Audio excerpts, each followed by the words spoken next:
पिछली वीडियो में दोहा नंबर 74 और 75 था, तो इस वीडियो में दोहा नंबर 76 और 77 रहेंगे। तो आइए देखते हैं दोहा नंबर 76 और 77 में गोस्वामी तुलसीदास जी महाराज ने क्या लिखा है।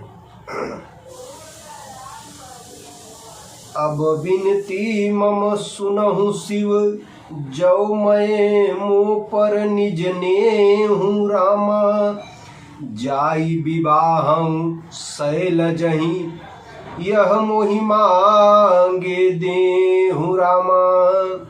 हे शिव जी, यदि मुझ पर आपका स्नेह है, यह कौन कह रहा है? श्री रामचंद्र जी कह रहे हैं। किससे कह रहे हैं?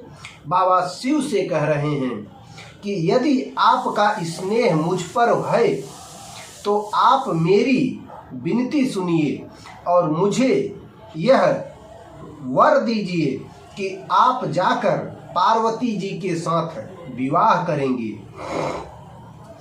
कह शिव जदपि उचित अस नाही, नाथ बचन पुनि मेटि न जाही, सिर धरि आयसु करिय तुम्हारा, परम धर्म यह नाथ हमारा।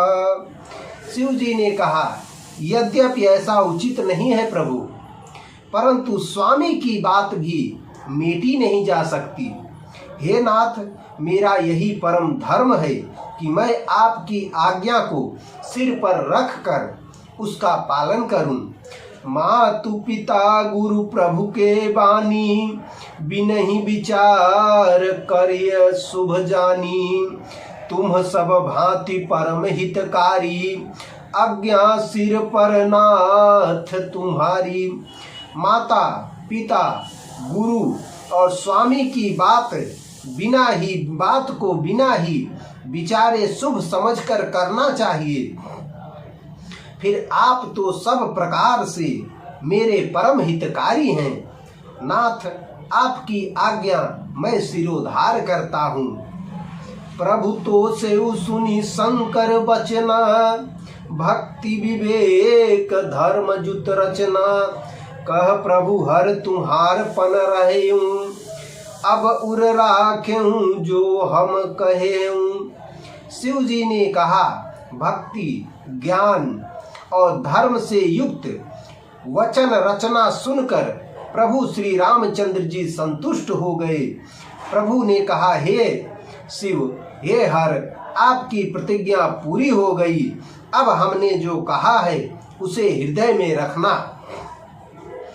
अंतर्धान भये अस भासी, शंकर सोई मूर्ति उर राखी, तबहि सप्तऋषि शिव पहि आए, बोले प्रभु अति बचन सुहाए।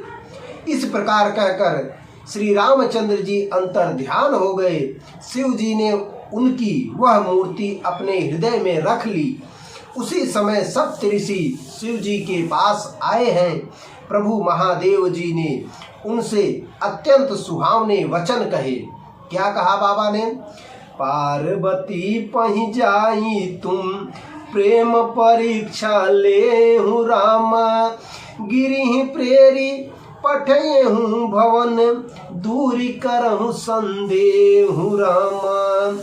यहाँ पे बाबा ने किन सप्तऋषियों को कहाँ भेजा? पार्वती जी की परीक्षा लेने के लिए। आप लोग पार्वती जी के पास जाकर उनके प्रेम की परीक्षा लीजिए और हिमांचल को कहकर पार्वती को घर भिजवाइए और उनके संदेह को दूर कीजिए। ऋषि ने गौरी देखी तह कैसी, मूर्तिमंत तपस्या जैसी, बोले मुनि सुन शैल कुमारी, करहु कवन कारण तपु भारी। सप्तऋषियों ने कहा, पार्वती जी को देख कर कि पार्वती को कैसी देखा, मानो मूर्तिमान तपस्या ही हो। मुनि बोले, हे शैल कुमारी, सुनो, तुम किस लिए इतना कठोर तप कर रही हो? कहीं अव राधहूँ का तुम चहूँ, हम सन सत्य मरम किन कहूँ। कहत बचन मुनि अति सकुचाई, हंसियं सुनि हमारी जड़ताई। तुम किसकी आराधना करती हो और क्या चाहती हो? यह कौन कह रहा है? सप्त ऋषि किससे कह रहे हैं? पार्वती जी से कह रहे हैं। हमसे अपना सच्चा भेद क्यों नहीं कहती हो? पार्वती ने कहा, बात कहते मन बहुत सकुचाता है प्रभु, आप लोग मेरी मूर्खता सुनकर हंसेंगे। पार्वती जी ने कहा, मनुहठ परान सुनाई सिखावा, चहत बारी पर भीति उठावा। नारद कहा सत्य सोई जाना, बिनु पंखन हम चाहि उड़ाना। मन में हठ पकड़ लिया है, वह उपदेश नहीं सुनता और जल पर दीवार उठाना चाहता है। नारद जी ने जो कह दिया उसे सत्य जानकर मैं बिना ही पंख के उड़ना चाहती हूँ। देखूं मुनि अभी बेकु हमारा, चाहिए सदा शिवहीं भरतारा। हे मुनियों, आप मेरा अज्ञान तो देखिए कि मैं सदा शिव जी को ही पति बनाना चाहती हूँ। तो यह वीडियो आप लोगों को कैसा लगा कमेंट करके हमें ज़रूर बताना।